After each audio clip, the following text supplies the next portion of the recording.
Guys, now I know it's been a while. I know I've been away, but we're finally back. Listen, I've been keeping up with a lot of the fall season anime right now. There's so much to keep up with. There's shows I still need to catch up with, but there's also been a ton of shows that I am currently caught up on, and I've been seeing some insane things going on. First, before we get into the video, I gotta shout out my homie C from Hidden Village Studios, man. Look at this shirt he sent. This is crazy. If you are an anime and sports fan like myself, head over to hiddenvillagestudios.com and cop a shirt. They have so much more. I'm not even gonna show you the other shirt just yet because the merch is just crazy. Shout out to C from Hidden Village, much love, bro. But let's get right back into the video. What I've been noticing in this fall season so far is that my villain rankings have been changing drastically. Now, if you guys aren't aware, back a few months ago, I dropped a video ranking my top 10 anime antagonists of all time. That list is gonna have to be redone at some point because what I'm seeing right now are villains that have changed anime forever. First, we need to talk about the Quincy King from Bleach so far, the almighty. Now, I've seen multiple different pronunciations for this character. I've seen Yuha, I've seen Yuhabaha, I've seen Uvak, I've seen Yowach, I've seen so many different pronunciations. I'm just gonna go with the Japanese pronunciation so far of Yuhabaha, and we can go from there. If you guys are not aware, I happen to have Sosuke Aizen in my top 10 anime antagonists of all time, but I have never, ever seen an antagonist like this before. What Yuhabaha has been showing us in Bleach thus far is insane, and obviously if you are a manga reader, you already know what's going on, but me as an anime only watching Bleach 1000-year Blood War arc, I'm mind blown. This is literally no regard for human life in a character form. Yuhabaha does not even care about his subordinates. We've seen Eburn literally get deleted by no reason whatsoever. It's insane how the Quincy King moves. If we look at what was going on in the Soul Society, how the Shinigami have set their things up with the 13 court guards, and you're looking at the head captain Yamamoto. They have never been pressed this hard before. You could talk about Sosuke Aizen fusing with the Hogyoku. You could talk about the Kyoka Soigetsu using hallucination techniques and things that Aizen had the people switching up and attacking their own teammates. It does not matter. What the Quincy's are doing right now in the Soul Society is insane. There are literally captains getting their Bankai stripped from them and used against them. The Stern Ritters are in the building going crazy, deleting the Shinigami at mass amounts. It's insane what we're seeing right now. The amount of pressure that the Quincy King has been putting on the Soul Society literally made head captain Yamamoto leave his seat and head to the front lines. We have never seen Yamamoto even move like this, because if we look at Sosuke Aizen made sure he had a plan to approach Yamamoto. He made sure that he had Wonder Wise ready to go because he knew if Yamamoto was able to use his Ryujin Jaka, it would have been over for him. It doesn't matter how powerful Aizen was, he had to prep for Yamamoto. But Yuhabaha didn't care what was going on. I mean, he literally sent one of the Stern Ritters to act as a substitute version of himself while he was busy trying to convince Sosuke Aizen to be his subordinate. That's right, not a partner, not equal to him, but a subordinate. You can't tell me this is not crazy. The Quincy King sent Stern Ritters to attack Yamamoto's personal guard and kill the lieutenant, and then use the lieutenant's Bankai against Yamamoto.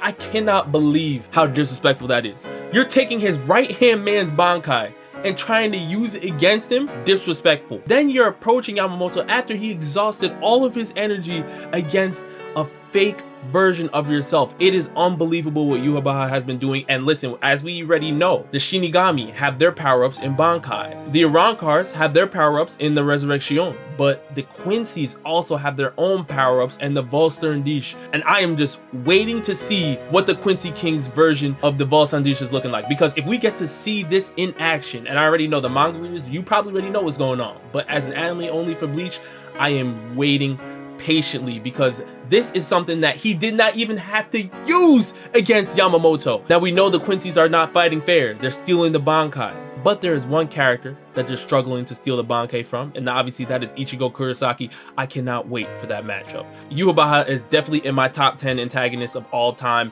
but he's not the only one that has been changing anime forever.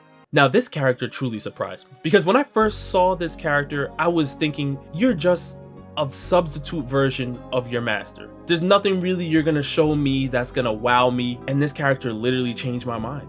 Instantly, within this season.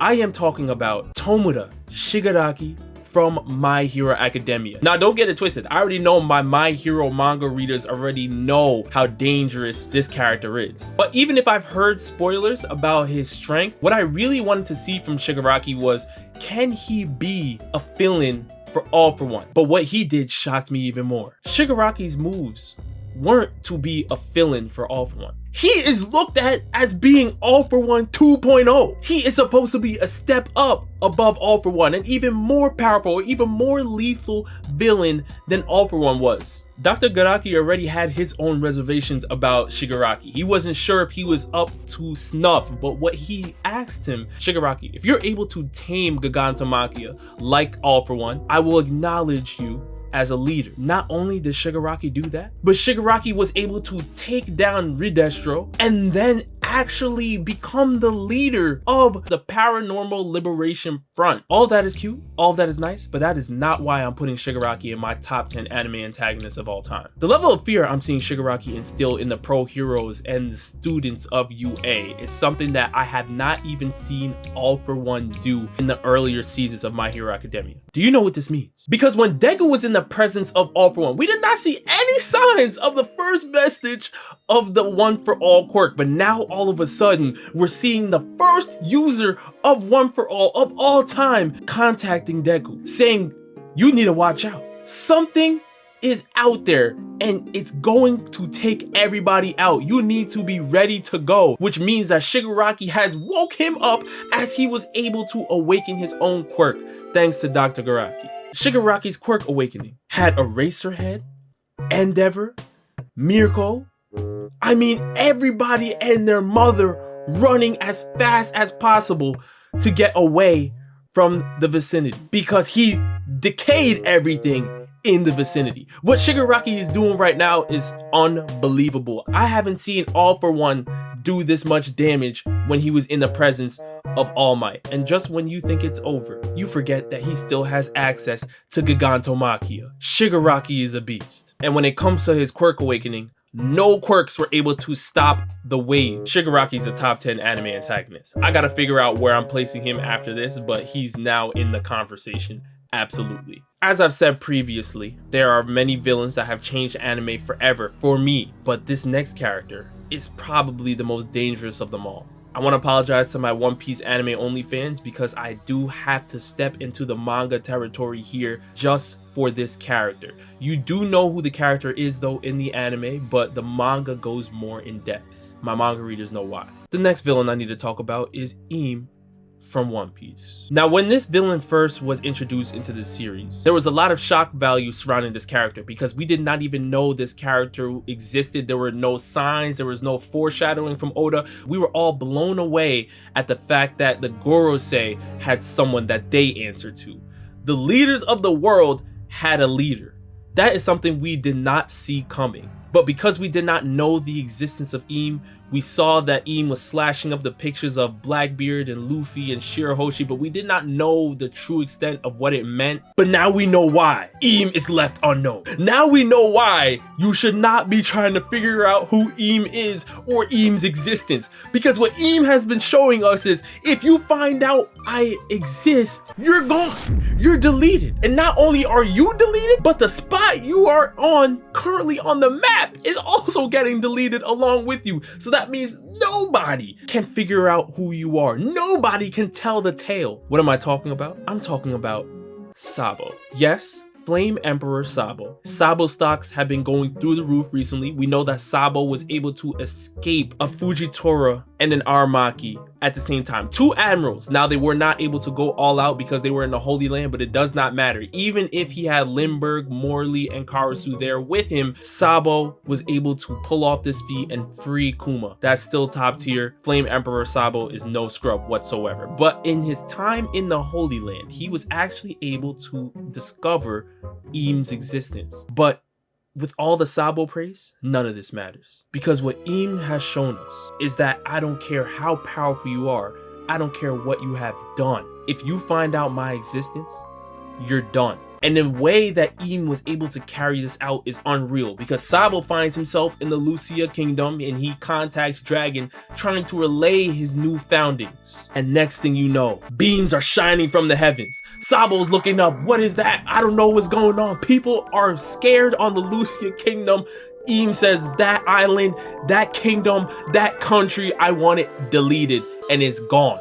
We don't know if this is Im's devil fruit. We don't know if Im has access to ancient weapons. We don't know what's going on with Im. But what we do know now is that Im is in the conversation for one of the strongest characters in One Piece, if not the strongest character in One Piece, because Im deletes islands. And when you see something like that, the first thing that comes to your mind is, well, we got to talk about the Void Century. We got to talk about islands that were there on the map that aren't there anymore. What's been going on with that? Now we can point directly to Im and say Im has been disrupting history and deleting islands. If you don't think that is a top 10 anime antagonist, I don't even know what there is to say to you. Now, in the past, I have Blackbeard in my top 10 anime antagonists of all time, because when I was looking at antagonists in One Piece, Blackbeard was the one that got it done for me. I know you can talk about Doflamingo, you can talk about your crocodiles, but Blackbeard did it for me. But now we gotta look at Im. We have to respect Im, because now Im is a character that we can't even speak of. If you speak Im's name and you're not in the Gorosei,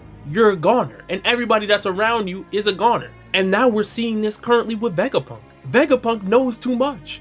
He figured out so much. He read the findings in Ohara. Things are going crazy that we're seeing Cypher Paul Aegis Zero coming after him. Rob Lucci is now trying to take down Vegapunk. They're trying to delete him. The world government is on a rampage. You cannot find out anything about the Void Century. If somebody even tells you about the Void Century, now you are at risk and you become a threat of Im, which is why Usopp was scared out of his mind, because Vegapunk was telling him the truth. He didn't even want to have access to this knowledge because he knew that he would become an enemy of the world government. And you don't want to be an enemy of Im, because if you're an enemy of Im, you might end up like Sabo. We don't know where Sabo is. We don't know what's going on with Sabo right now. Is Sabo alive? Is Sabo dead? I don't know, but all I know is that the Lucia kingdom is deleted just because Sabo found out who Im is. Im's a top 10 anime antagonist, hands down.